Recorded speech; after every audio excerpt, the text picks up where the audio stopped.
Matapos ang successful GMA Gala last year, muling pinaghahandaan ng Kapuso Stars ang GMA Gala 2024 ngayong July.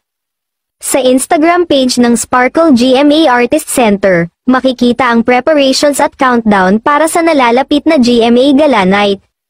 Handang-handa na ang gowns ng mga Kapuso Stars, nagfitting na rin ang kanilang mga tuxedo sina Sparkle Artists actors. Todo abang na nga ang fans at netizens sa final look ng favorite Kapuso Stars nila sa much-awaited event na ito.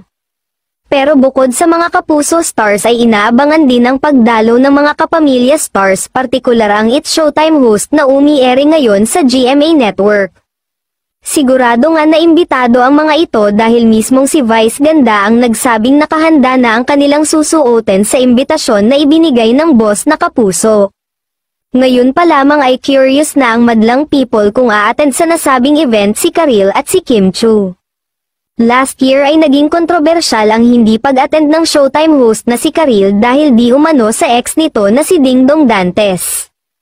Ang awkward nga naman daw say nila kung magkita-kita doon ang dating lovers na si Kim Chu, Sian Lim at Karil at Dingdong Dantes. Suhestyon ng ilan ay huwag na lamang pumunta para makaiwas na rin sa chismis kung sakaling magkita at hindi magbatian sa gala night. Say naman ng ilan ay time na para mag-move on. Iisang istasyon ang ginagalawan nila kaya magkikita at magkikita umano sila.